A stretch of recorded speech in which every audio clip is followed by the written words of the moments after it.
শায়েখ বিয়ের ব্যাপারে একটা ছেলের মাঝে কি কি বৈশিষ্ট্য থাকলে বুঝতে পারবো যে সে আসলে প্রকৃত দিনদার। শুধু ছেলে নয়, ছেলে মেয়ে উভয়ের ক্ষেত্রে আপনাদেরকে একটা নাসিহা করে যাই যে আপনারা যদি মনে করেন দিনদার মেয়ে পাত্রী হিসেবে নিবেন, আপনারা যদি মনে করেন দিনদার ছেলে পাত্র হিসেবে নিবেন, তাহলে আপনাদের জন্য নাসিহা হচ্ছে মাদ্রাসার ছাত্রী হিসেবে, বোরখা হিসেবে, পর্দা হিসেবে কখনোই দিনদার বাছাই করবেন না। আবারও বলি, মেয়েদের দিনদারিতা দেখার জন্য কখনই মাদ্রাসার ছাত্র, কোরআনের হাফেজ, দাওরা পাশ এবং পর্দা দেখবেন না। কি দেখবেন? মেয়েদের দিনদারিতা দেখার জন্য মেয়ের মাকে দেখবেন, মেয়ের খালাকে দেখবেন, মেয়ের ফুফুকে দেখবেন। মেয়ের মা, খালা, ফুফু যদি নরম আচরণ, ভদ্র ব্যবহার, শালীনতার মধ্যে থাকে, সংসার টিকে আছে, তাদের নামে কোনো দুর্নাম নাই, তাহলে মেয়ে জেনারেল লাইনে হলেও দিনদারিতা।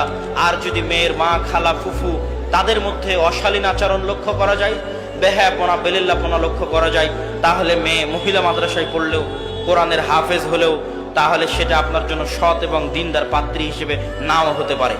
একই অবস্থা ছেলেদের। ছেলের মধ্যে সৎকে, যার বাবা সৎ, যার দাদা সৎ, যার চাচা সৎ, যার আত্মীয় স্বজন সৎ, সেই সৎ। মাদ্রাসায় পড়লো কি, আলেম হলো কি, এটা দেখে লাভ নাই। ছেলের বাবা কেমন, ছেলের দাদা কেমন ছিল, এটা দেখলেই যথেষ্ট। আমি একজন ব্যবসায়ী, আমার প্রশ্ন হলো, আমি অনেক সময় মাছ ধরেন 800 টাকা কিনি, এখান থেকে ভালো মন্দ বিবেচনা করে একটি 950, অন্যটি 800 বা 750 বিক্রি করতেছি। এটি কতটুকু ইসলামের সাথে যাচ্ছে?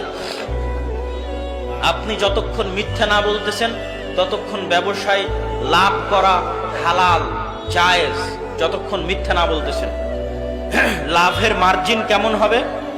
লাভের মার্জিন আল্লাহর নবীর আদেশ অনুযায়ী, সাহাবীদের বৈশিষ্ট্য অনুযায়ী, কম লাভ বেশি বিক্রি, দ্রুত এবং দীর্ঘমেয়াদে ধনী হওয়ার উপায়। কম লাভ বেশি বিক্রি। একজন একটা বিক্রি করে 500 টাকা ইনকাম করবে, আপনি 500টা বিক্রি করবেন 1 টাকা করে লাভ নিয়ে, আপনিও 500 টাকা ইনকাম করবেন। আপনি বড় ধনী হবেন ইনশাল্লাহ, একদিন অনেক বড় ধনী হবেন। আর যদি একটা মালই বিক্রি করে 500 টাকা ইনকাম করতে চান, ধনী হতে পারবেন না। প্রিয় শায়েখ, আমার কোনো আত্মীয় যদি সুদ খায়, তাহলে কি তার বাসায় দাওয়াত খাওয়া যাবে? যদি তার পরিপূর্ণ ইনকামই হারাম সুদের উপর হয়, তাহলে তার বাসা দাওয়াত থেকে বিরত থাকতে হবে।